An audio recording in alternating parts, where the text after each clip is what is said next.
Hello दोस्तों, जय हिंद। आपका स्वागत है केएसपी सराना क्लासेज में। अभी दिवाली चल रही है, दीपावली का त्यौहार चल रहा है और आप भी बहुत खुश होंगे और अपनी पढ़ाई निरंतर कर रहे होंगे। तो हम इसी कड़ी को आगे बढ़ाते हुए हम आज भारत के भौतिक प्रदेशों की चर्चा करते हैं। आज हम भारत के भौतिक प्रदेश के बारे में जानेंगे। भौतिक प्रदेश जो कि आगामी प्रतियोगिता परीक्षा के लिए अत्यंत महत्वपूर्ण है। ये हैं भारत के भौतिक प्रदेश। लगभग सभी प्रतियोगिता परीक्षा में 1 या 2 प्रश्न आते ही हैं। तो हम भारत के भौतिक प्रदेशों की विस्तार पूर्वक से पढ़ते हैं। इससे पहले भौतिक प्रदेशों को कितने भागों में बांटेंगे? 2 भागों में बांटेंगे। सबसे पहले भारत के भौतिक प्रदेशों को 2 भागों में बांटेंगे। एक तो उच्चावच के आधार पर भारत को कितने भौतिक प्रदेशों में बांटा गया है, और एक भारत के भौतिक प्रदेशों को हम अध्ययन की दृष्टि से बांटेंगे। ठीक है, इधर उच्चावच के आधार पर, इधर अध्ययन की दृष्टि से, कि हम किस प्रकार से भारत के भौतिक प्रदेशों को पढ़ सकते हैं। ठीक है, अब चलते हैं हम भारत के भौतिक प्रदेशों की ओर। तो सबसे पहले हमने किस में बांटेंगे? उच्चावच के आधार पर। उच्चावच यानी किस प्रकार से ऊंचे नीचे है, तो उच्चावच के आधार पर देखते हैं। जैसे किसी प्रकार के आपने देखा होगा, कोई पर्वत इतना ऊंचा है, ऐसा कोई इससे थोड़ा सा कम है, ऐसे होते हैं पर्वत। कोई ऐसे ऐसे होते हैं, और ये क्या हुआ? समतल हो गया। ठीक है, ऐसे पर्वत होते हैं। ठीक है, आपने देखा होगा इस प्रकार के कुछ पर्वत होते हैं। पर्वत, पठार, पहाड़, मैदान ऐसे होते हैं ना। तो ये जो नुकीले होते हैं ना, इसको हम बोलेंगे क्या? पर्वत। क्या बोलेंगे? पर्वत। आपको लाल कलर से परेशानी है तो ब्लैक ले लेते हैं। क्या ले लेते हैं? ब्लैक। ये क्या हुआ? पर्वत। ठीक है, ये तो दिख रहा है पर्वत। पर्वत हो गए, इसको हम बोलेंगे क्या? पहाड़। जो क्या है? नुकीले तो है, लेकिन क्या है? पर्वत से छोटे हैं। और ये क्या? थोड़े से समतल आकृति में, तो इसे बोलेंगे हम पठार। क्या बोलेंगे? अरे ये हो गया हमने मैदान। ये क्या हो गया? मैदान। ये कि उच्चावच के आधार पर हमने कितने भागों में बांटा? 4 भागों में। उच्चावच के आधार पर कितने भागों में? 4 भागों में बांट दिया। ठीक है, किसको? भारत के भौतिक प्रदेश को उच्चावच के आधार पर 4 भागों में बांट दिया। पर्वत, पहाड़, मैदान और पठार। ठीक है, पर्वत, पठार, मैदान में बांट दिया। अब ध्यान देना कि भारत के अंदर पर्वत कितने परसेंट है? 10.7 है, यानी 11%। 11% भाग पर है जो क्या है? पर्वत फैले हुए। पठार की बात करें तो ये 18% है। 18% तो क्या है? पहाड़ है। मैदान की बात करें, ये 43% भाग पर क्या है? मैदान फैले हुए। पठार की बात करें तो पठार देखना 28%। ठहरा है पठार, ठार 28। याद रखने का तरीका है, पठार यानी 28% भाग पर फैला हुआ है। सरे में अंतर का ही है। तो अंतर देखो, हम बात करें समुद्र तल से, किससे? समुद्र तल की 200 से, देखो कहाँ लिखूं, अलग साइड लाइन ले लेते हैं हम। देखना यहाँ पे हम बात करें मैदान की। सबसे पहले किसकी बात करें? मैदान। तो मैदान क्या है? समुद्र तल से 200 से 300 मीटर की ऊंचाई, 200 से 300 मीटर की ऊंचाई पर रहते हैं, वो क्या कहलाते हैं? 200 से 300 मीटर की ऊंचाई पर होते हैं, वो क्या कहलाते हैं? जल्दी बोलिए। मैदान कहलाते हैं। वेरी गुड, शाबाश। अब बात करें हम पठार की। ये क्या होते हैं? 300 मीटर से ऊंचे होते हैं, लेकिन क्या होते हैं? लेकिन शीर्ष कैसा होता है? शीर्ष समतल होता है। शीर्ष कैसा होता है? समतल। इसका शीर्ष सॉरी शीर्ष कैसा होता है? समतल होता है। ठीक है, अब बात करते हैं यहाँ पे पहाड़ी की। पहाड़ क्या होते हैं? 300 मीटर से लेकर 2000 मीटर के मध्य होते हैं। और शीर्ष कैसा होता है? निकुला होता है। ठीक है, कैसा होता है? नुकीला, नुकीला, नुकीला होता है शीर्ष। अब पर्वत, पर्वत क्या होगा? 2000 मीटर से अधिक होंगे। पर्वत क्या हुआ? 2000 मीटर से अधिक, लेकिन शीर्ष कैसा है? वैसा ही निकुला। ठीक है, ये हुआ उनमें डिफरेंस। समझ जाओगे आप कि पर्वत कैसा होता है? 2000 मीटर से ऊंचा होता है और निकुला होता है। दोनों ही चीज क्या होते हैं? नुकीले होते हैं। कौन कौन से होते हैं? ध्यान देना, ये पर्वत और पहाड़, ये पर्वत और पहाड़, सॉरी, पर्वत और पहाड़ क्या होते हैं? दोनों निकुले होते हैं। ये पर्वत 2000 मीटर से अधिक ऊंचाई का वाला होता है, जबकि पहाड़ 2000 मीटर से कम होते हैं, 300 से 2000 मीटर तक ही होते हैं। पठार 300 मीटर से ऊंचे होते हैं, लेकिन इसका शीर्ष कैसा होता है? समतल होता है। इन दोनों का शीर्ष शीर्ष नुकीला होता है, लेकिन पठार क्या होता है? समतल होता है। 300 मीटर से ऊंचे होते हैं, 300 मीटर से नीचे होते हैं, वो क्या कहलाते हैं? मैदान कहलाते हैं। क्या कहलाते हैं? मैदान कहलाते हैं। ठीक है, इसका स्क्रीनशॉट लेना चाहते हो तो ले लीजिए। ठीक है, ये स्क्रीनशॉट ले लीजिए। अब चलते हैं हम नेक्स्ट की ओर। अब हम बात करते हैं, ऊंचाई के आधार पर हम भौतिक प्रदेशों को देख लिया। अब अध्ययन की दृष्टि से देख लेते हैं। अध्ययन की दृष्टि से, अध्ययन की दृष्टि से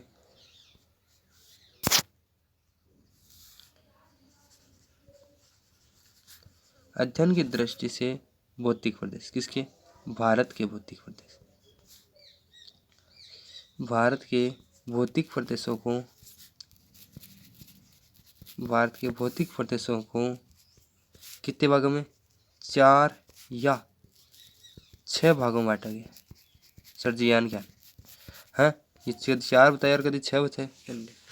वैसे मुख्यतः 4 भौतिक प्रदेश में बांटा गया, लेकिन एनसीईआरटी के अनुसार 6 भौतिक प्रदेश में बांटा गया। हम बात करेंगे मरुस्थल और द्वीप समूह। ये दो एनसीईआरटी क्या करती है? अलग भौतिक प्रदेश में बांटी है, जबकि वैसे मुख्यतः इनको 4 भौतिक प्रदेशों में सम्मिलित किया जाता है। अब किस प्रकार से? अब देखना कैसे हम बांटते हैं भौतिक प्रदेशों में। जैसे 1 नंबर पर हम भौतिक प्रदेश लेते हैं उत्तरी पर्वतीय प्रदेश। कौन सा प्रदेश? उत्तरी पर्वतीय प्रदेश। इन उत्तर में जो पर्वत है, इन हिमालय, उसका भाग है उत्तरी पर्वतीय प्रदेश। इसे हम हिमालय भी कह सकते हैं, इधर हिमालय भी लिख सकते हैं। दूसरा देखते ना, प्रायद्वीपीय पठारी भाग, प्रायद्वीपीय पठारी भाग, पठारी भाग।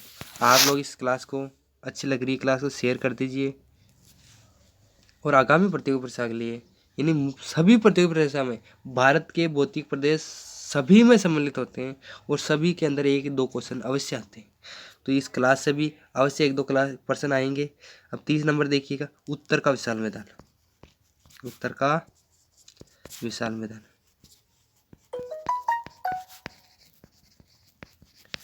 उत्तर का विशाल मैदान। 4 नंबर पे आता है तटवर्ती मैदान, तटवर्ती भाग। अब देखना, ये हुए मुख्यतः 4 भाग, लेकिन क्या एनसीईआरटी ने क्या हुआ? इस मैदान में से मरुस्थल को निकाल के अलग कर दिया। मरुस्थल कौन सा?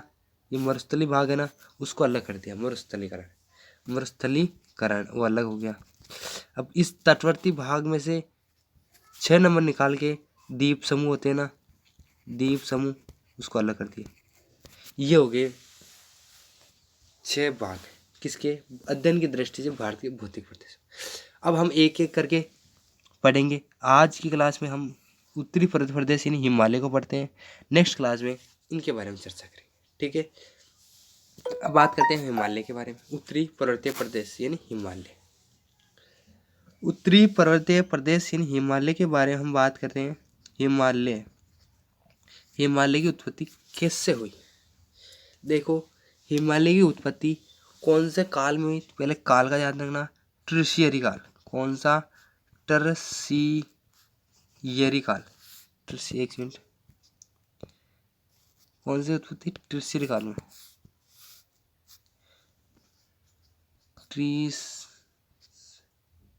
क्या हो गया यार इसकी, हाँ टर्शियरी काल, कौन सा काल, टर्शियरी काल। टर्शियरी काल के अंदर कौन सी किसकी हुई, हिमालय की उत्पत्ति हुई, कौन से काल में, टर्शियरी काल में। इसी काल, हाँ काल यानी समय बताता है, जहाँ काल आया वहाँ क्या हुआ, समय बता रहा है।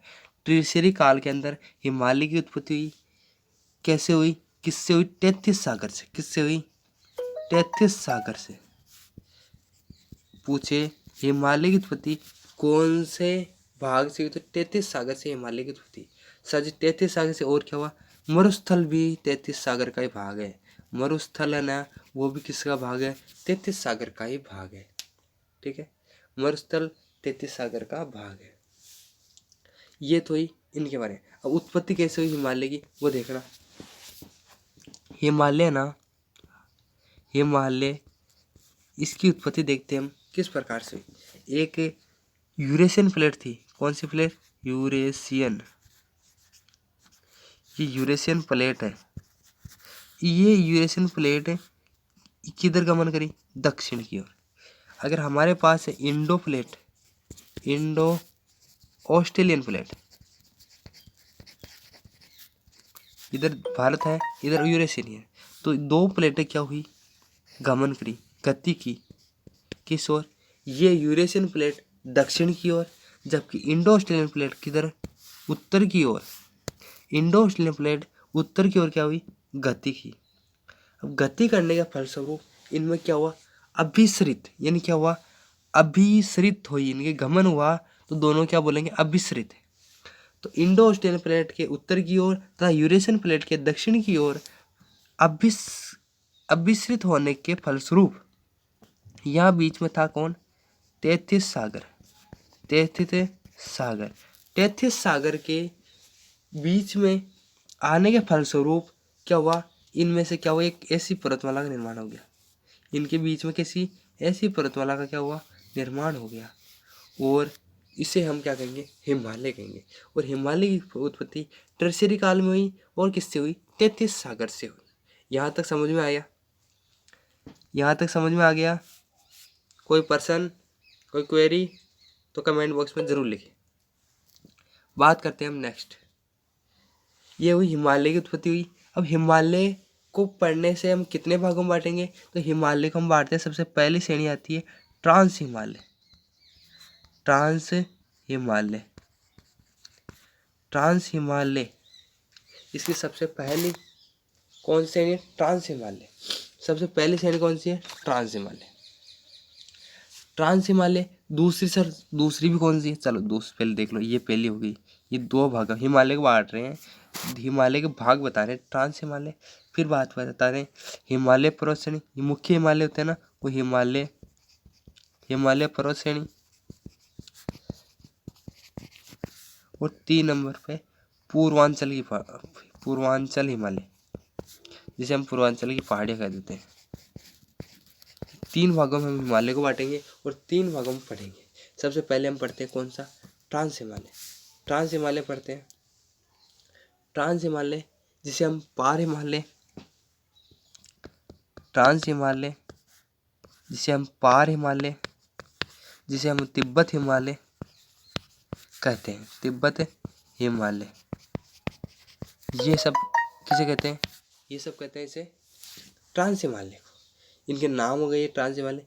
सर जी ये है कहाँ, तो ट्रांस हिमालय देख के, ट्रांस हिमालय कहाँ है, तो देखना ट्रांस हिमालय हमारा ऐसे एक भारत का नक्शा बना लेते हैं। ये इधर नेपाल आ गया, नेपाल सर इतना ही नहीं, कुछ गलत बने तो सॉरी। ये हमारा नेपाल इतना ले जाते हैं, फिर ये सिक्किम, फिर इधर भूटान। सर ओ कट्टा कहीं आन को कहीं बना दिया फिर हूँ, अरे मिट जाते, ठीक है। ये ले,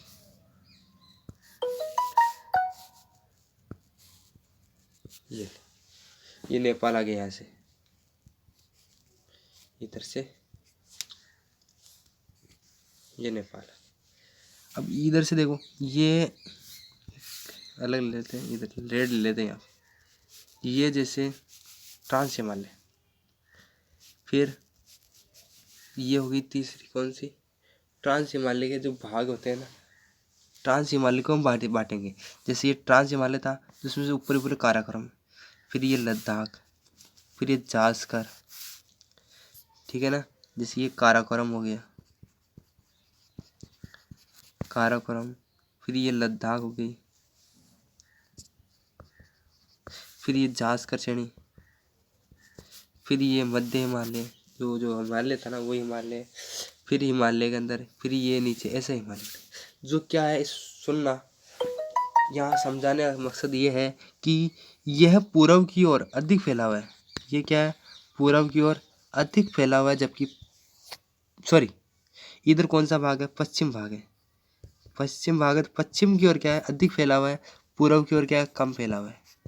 पूर्व की ओर क्या कम है, जबकि ऊंचाई की बात करें तो ये कम फैला, इधर पूर्व की ओर कम फैलाना, तो कम फैलने के कारण इधर ऊंचाई क्या हो, अधिक। तो इधर क्या लिखेंगे हम, ऊंचाई अधिक। इधर क्या है, अधिक ऊंचाई है, अधिक है ऊंचाई है। ऊंचाई की बात करें इधर, ऊंचाई इस ब्लैक से लिख लेते हैं एक बार। इधर क्या है, ऊंचाई, ऊंचाई अधिक है, इधर ऊंचाई क्या है, ऊंचाई कम है। ठीक है, यहाँ तक समझ में आया, कोई क्वेरी?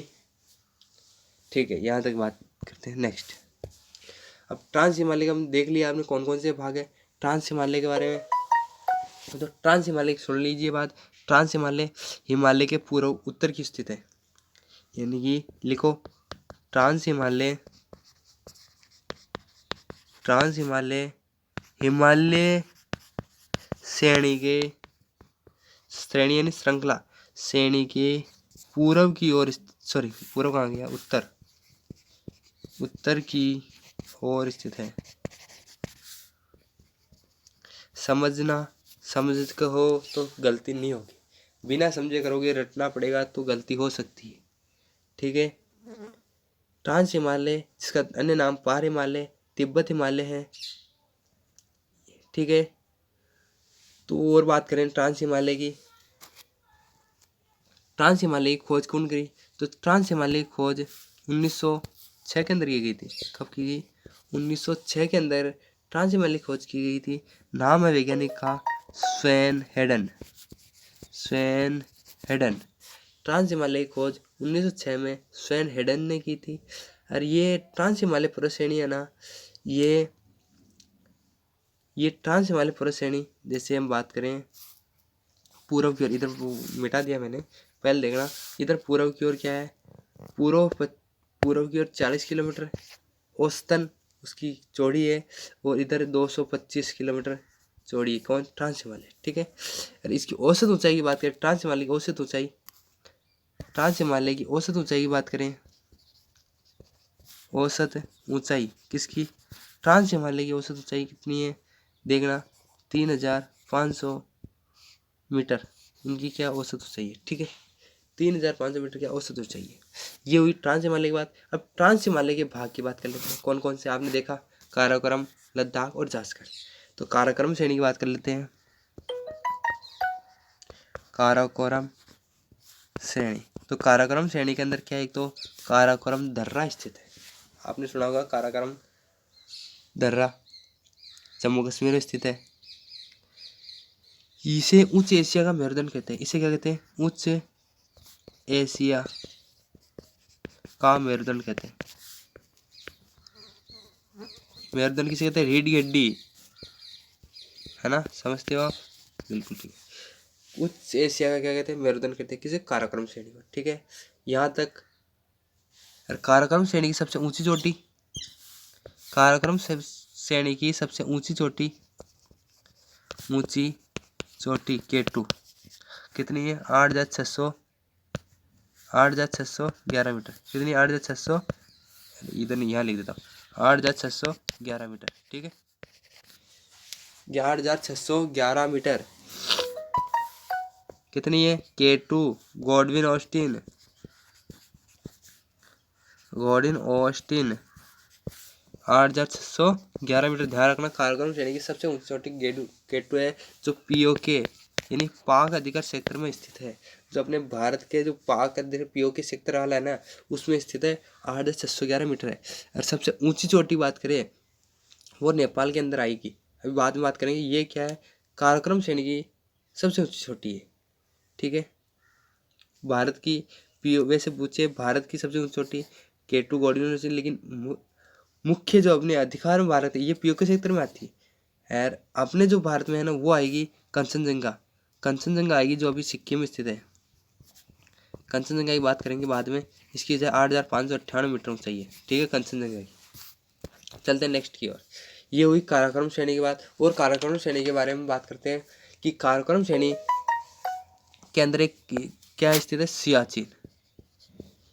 सियाचिन काराकोरम श्रेणी के अंदर सियाचिन हिमनद स्थित है। क्या हिमनद स्थित है, जो सबसे जो बात करें हम जिसकी लंबाई 72 किलोमीटर है, जो सबसे लंबा है 72 किलोमीटर है। इसकी औसतन ऊंचाई की बात करें, औसतन ऊंचाई लिख देना, औसत एक सेकंड उससे लिखते हैं। सियाचिन हिमनद ये स्थित है किसमें, काराकोरम श्रेणी के अंदर। सियाचिन हिमनद काराकोरम श्रेणी के अंदर स्थित है, जिसकी लंबाई बात करें 72 किलोमीटर। और 72 किलोमीटर इसकी क्या होगी, लंबाई होगी। अब ऊंचाई की बात करें, इसकी औसतन ऊंचाई कितनी है, औसतन ऊंचाई 5700 मीटर है। किसकी, सियाचिन ग्लेशियर हिमनद है उसकी स्तन ऊंचाई है 72 किलो, ऊंचाई 5700 मीटर और लंबाई है 72 किलोमीटर। ठीक है, ये हुई आपने किसकी, काराकोरम श्रेणी की बात। काराकोरम श्रेणी को सबसे सॉरी एक और है क्या, काराकोरम श्रेणी को क्या कहते हैं कि कृष्णागिरी भी कहते हैं। काराकोरम श्रेणी को क्या कहते हैं, कृष्णागिरी। काराकोरम श्रेणी को कृष्णागिरी भी कहते हैं। ठीक है, ये एक और लिख लेना कि काराकोरम श्रेणी को कृष्णागिरी के नाम से भी जाना जाता है। ठीक है, यह तो हुई काराकोरम श्रेणी की बात। अब दूसरी कौन सी श्रेणी है बताइएगा। काराकोरम के बाद लद्दाख, काराकोरम के बाद लद्दाख। लद्दाख श्रेणी की बात करते हैं। लद्दाख श्रेणी है ना, जो सबसे पहले कहाँ स्थित है, ऊपर कौन सा है, काराकोरम, नीचे कौन सी है, जास्कर, नीचे कौन सी है, जास्कर। तो जास्कर और काराकोरम के मध्य कौन सी श्रेणी स्थित है, लद्दाख स्थित है। अब लद्दाख के अंदर आपने सुना होगा लद्दाख का पठार, क्या सुना होगा, लद्दाख का पठार। तो एक लद्दाख का पठार भी स्थित है। इसमें किस स्थित है, लद्दाख का पठार, जो इसी के नाम से स्थित है। इसका पठार स्थित है जिसके ऊपर इसमें क्या है, एकमात्र शीत मरुस्थल, इस पठार के ऊपर एकमात्र क्या शीत मरुस्थल है, जहाँ मरुस्थल मतलब यहाँ पे वर्षा क्या होती है, सबसे कम वर्षा है। इसमें क्या होती है, कम वर्षा होती है। किस पे, इस लद्दाख के पठार के ऊपर क्या सबसे कम वर्षा होती है। और यह भूतापीय ऊर्जा केंद्र है। क्या यहाँ पे इसके ऊपर एक देखना, भूतापीय ऊर्जा केंद्र है। किस पे स्थित है भूतापीय ऊर्जा केंद्र, लद्दाख के पठार के ऊपर स्थित है। हाँ, जहाँ पर क्या है, पुंगा घाटी।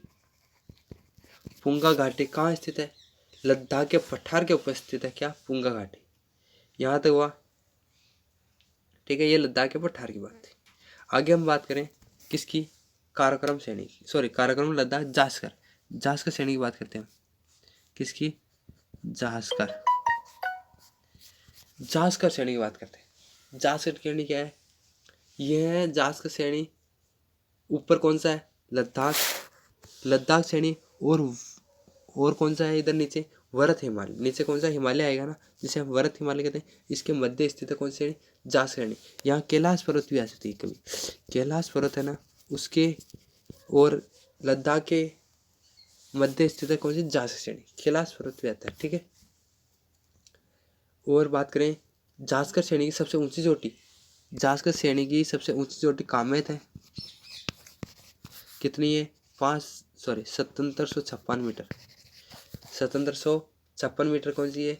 ये कहाँ स्थित है, कामेट, कामेट लिखो उत्तराखंड में, उत्तराखंड। हमने राज्य, सारे भारत के राज्य याद किए थे, ट्रिक से याद किए थे।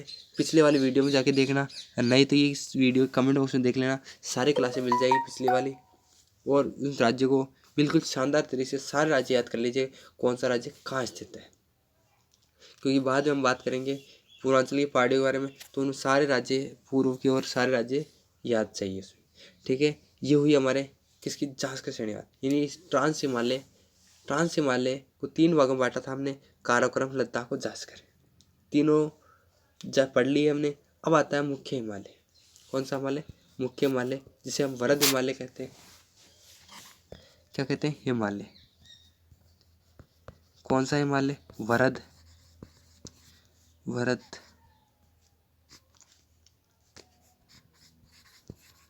हिमालय।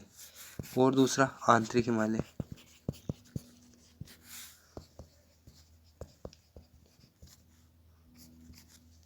वरद हिमालय ना, इसी के 3 रूप होते हैं। एक मिनट देखना पहले, यानी कि इस ट्रांस हिमालय बांट दिया था। एक आया हमने जो वरद हिमालय पर्वत श्रेणी आई ना। 1 मिनट में लिख देता हूँ, आपके जो लिखाया था मैंने, देखो हमने लिखा था हिमालय पर्वत श्रेणी, ट्रांस हिमालय लिखा था ऊपर लिया हमने, हिमालय पर्वत श्रेणी लिखा था ना। हम सीक्वेंस से चलते हैं ताकि क्या हो, अच्छे से याद हो। ये हिमालय पर्वत श्रेणी को 3 भागों में बांट देते हैं, ठीक है। इनको क्या करते हैं? 3 भागों में बांट देते हैं। इसमें है आंतरिक, मध्य और बाह्य। जिसे बाह्य है ना, इसे हम लघु बोल देते हैं, ठीक है। बाह्य श्रेणी को हम लघु श्रेणी भी बोल देते हैं, ठीक है। ये हुई हमारे 3। सीधा याद रखना, आंतरिक, मध्य और बाह्य, ठीक है। आंतरिक, मध्य और बाह्य किसको? हिमालय पर्वत श्रेणी को। हम सबसे पहले कौन सी पढ़ेंगे? आंतरिक पढ़ेंगे, ठीक है। ये इस हिमालय पर्वत की श्रेणी के बारे में आप जानते हो, ये विश्व की सबसे ऊंची है, नवीनतम है, और इसका निर्माण 33 सागर से हुआ, ठीक है। और इसके बारे में बात करते हैं, इसकी पूर्व की ओर ऊंचाई अधिक है, मैंने बता दी, पूर्व की ओर ऊंचाई अधिक है, पश्चिम की ऊंचाई कम है, इधर चौड़ाई कम है, इधर ऊंचाई अधिक है, ठीक है। यहाँ तक इसकी बात हुई। अब इसकी बात करें, हिमालय की सबसे ऊंची चोटी माउंट एवरेस्ट है। इस हिमालय की सबसे ऊंची चोटी कौन सी है? Mount Everest. ट्रांस हिमालय सबसे ऊंची चोटी K2 थी। यहाँ की माउंट एवरेस्ट, इसकी ऊंचाई है 8,850 मीटर, ठीक है। माउंट एवरेस्ट की ऊंचाई 8,850 मीटर, ठीक है। ये नेपाल में स्थित है। बात करते हैं हम आंतरिक हिमालय।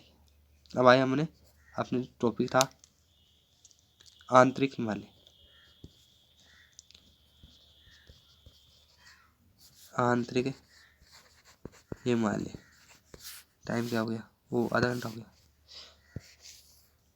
स्टोरेज कम होने के कारण समय का ध्यान रखना पड़ता है। तो आंतरिक हिमालय के बारे में देखते हैं। इसका अन्य नाम वर्त हिमालय, मैंने बताया था, वर्त हिमालय। इसे हम हिमाद्री कहते थे। इसे हम क्या कहते थे? हिमाद्री कहते थे। इसे हम महान हिमालय कहते थे। इसे हम मुख्य हिमालय कहते थे, ठीक है। ये हमें इतने अन्य नाम हो गए इसके, ठीक है। इस हिमालय की सर्वोच्च सबसे, ये हिमालय क्या है? सबसे ऊपरी श्रेणी होगी, क्योंकि ऊपर ट्रांस हिमालय, उसके बाद हमने इस हिमालय को 3 भागों में बांटा था। 3 भागों में सबसे ऊपरी कौन सी? आंतरिक हिमालय सबसे ऊपरी होगी, ये हिमालय। ये कहाँ से आता है बोली? इधर सिंधु नदी जा रही है। कौन सी नदी? सिंधु नदी। इधर कौन सी? सिंधु नदी। सिंधु नदी से लेकर इधर क्या है? ब्रह्मपुत्र नदी तक फैली हुई है, ठीक है। ये सिंधु नदी कहाँ? गुजरात में। ब्रह्मपुत्र नदी कहाँ तक?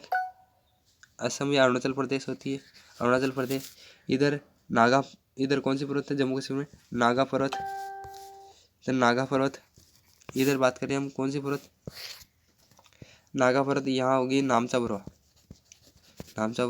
नागा पर्वत की ऊंचाई 8,126 मीटर, नामचा बरवा की 7757 मीटर, ठीक है। ये होगी इनकी ऊंचाई। सर जी दिखी को नहीं, ये ले नामचा बरवा की इधर लिख देता हूँ 7757 मीटर, ठीक है। इसकी ऊंचाई हो गई। ये थी 8,126 है, 76 में समझना इसको, 826 मीटर में, ठीक है। ये नागा पर्वत की ऊंचाई होगी, यहाँ तक फैली हुई है। इसके बारे में बात करते हैं। नेक्स्ट किसके बारे में बात कर रहे हैं, ये पता है आपको? अगर आपने अभी तक के KSP maths and GK study सराहना चैनल को सब्सक्राइब नहीं किया है तो सब्सक्राइब कर दीजिए और दोस्तों के साथ शेयर कीजिए प्लीज़। अगर आप शेयर करते हो ना तो नेक्स्ट क्लास लाने का क्या करता है कि अलग ही जोश होता है। अगर आप शेयर नहीं करते हो, लाइक नहीं करते हो, तो नेक्स्ट क्लास लाने का कोई फ़ायदा ही नहीं होता फिर। इसलिए अगर आपको क्लास अच्छी लग रही है तो लाइक करें, शेयर करें और सब्सक्राइब जरूर करें। ठीक है, अब पढ़ते हैं हम नेक्स्ट। इसकी इस आंतरिक है ना, आंतरिक हिमालय, आंतरिक हिमालय, आंतरिक हिमालय के अंदर एक सबसे ऊंचा भाग, आंतरिक हिमालय में सबसे ऊंचा भाग मैंने बताया था कहाँ है, सबसे ऊंचा भाग नेपाल में स्थित है। कहाँ? नेपाल देश है ना, उसमें इसमें सबसे ऊंचा भाग स्थित है, जिसका हमने ऊंचाई बताई थी आपने। कौन सी ऊंचाई? Mount Everest. कौन सी? Mount Everest. 8,850 मीटर। ठीक है, 8,850 मीटर है।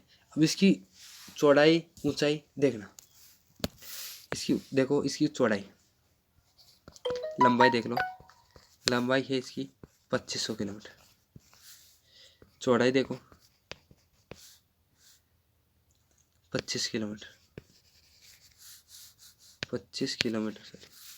अब इसकी ऊंचाई भी देख लो, ऊंचाई औसतन है, इसकी ऊंचाई औसतन 6100 मीटर, कहीं कहीं 6000 मिलता है, लेकिन ऊंचाई 6100 मीटर है। ठीक है, यहाँ तक क्लियर? क्लियर। अभी हमने ऊंची चोटी की बात की थी, सबसे ऊंची चोटी कहाँ? नेपाल में स्थित है। कौन सी? Mount Everest. इसके बारे में एक बार बात कर लेते हैं। माउंट एवरेस्ट कितनी ऊंची? 8,850 मीटर। कहाँ स्थित है? नेपाल में स्थित। इसका अन्य नाम भी, जी हाँ, इसे हम सागर माता कह देते हैं। सर जी, यह सागर माता, हाँ सागर माता कह देते हैं। और इसे एक नाम चोमुलुंगा भी कहते हैं। क्या कहते थे? चोमुलुंगा। कहाँ कहते हैं? ये तो सागर माता नेपाल में कहते हैं। अच्छा सर जी, चोमुलुंगा ये तिब्बत में कहते हैं। सर जी, इसका अर्थ क्या होता है? अब ध्यान से सुनना, इस सागर माता का अर्थ होता है आकाश की देवी। इसका अर्थ क्या हुआ? आकाश की देवी, आकाश की देवी। चोमुलुंगा का अर्थ हुआ घाटियों की देवी, तो घाटी के अंदर स्थित है ना, इसलिए घाटियों की देवी कहते हैं। ठीक है, ये हुआ। अरे भारत में हिमालय की सबसे ऊंची चोटी, ये तो नेपाल में थी। और पूछ ले भारत में सबसे ऊंची चोटी कौन सी है?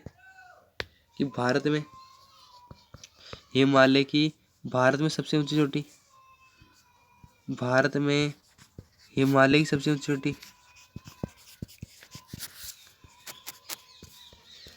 सबसे ऊंची चोटी कौन सी है? कंचनजंगा। कौन सी है? कौन सी है? कंचनजंगा। सर जी कितना मीटर है? 8,000, कहाँ लिखूँ? इधर लिख दो, 8,600, सॉरी ये 8,611 कहाँ? 8,598 मीटर। ये किसकी है? कंचनजंगा की ऊंचाई 8,598 मीटर। ठीक है, और जी एक भ्रंश रेखा भी, हाँ बिल्कुल भ्रंश रेखा है। कौन सी? इसमें हिज्जर, हिज्जर भ्रंश रेखा, हिज्जर भ्रंश रेखा है। जो इधर ट्रांस हिमालय, ट्रांस हिमालय इधर, और इधर कौन सा हिमालय? आंतरिक हिमालय।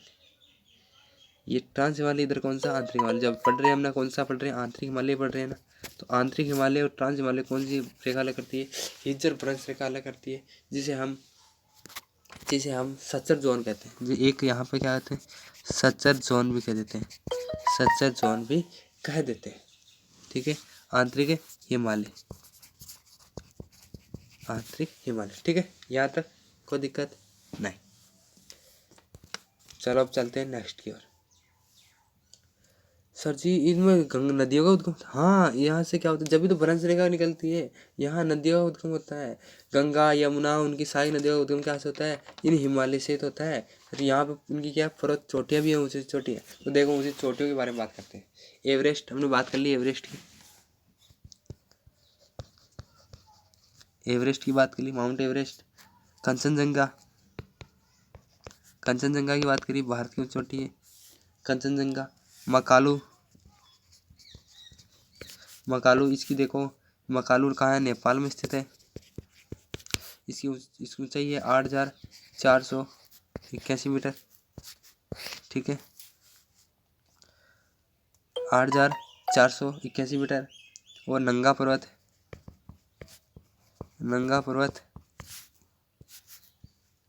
8,126 मीटर नंगा पर्वत की ऊंचाई होगी। और नेक्स्ट बात करते हैं इसके बाद नंदा देवी कहाँ, उत्तराखंड में। ये नंदा देवी उत्तराखंड में स्थित है। इसकी ऊंचाई लिख लो 7817 मीटर। नामचा बरुआ, इसकी ऊंचाई लिखो, चीन के अंदर स्थित है। कहाँ, चीन में 1756 मीटर। ठीक है, ये उनकी ऊंचाई है। समय अधिक हो चुका है यहाँ पे। ये 35 मिनट की क्लास है, जो अभी स्टोरेज कम होने के कारण नेक्स्ट क्लास में हम बाकी का हिमालय पढ़ेंगे। और अगर आपने अभी तक चैनल सब्सक्राइब नहीं किया है, वीडियो को लाइक नहीं किया है, तो प्लीज़ लाइक कर दीजिए। और मिलते हैं नेक्स्ट वीडियो के अंदर। जय हिंद, जय भारत।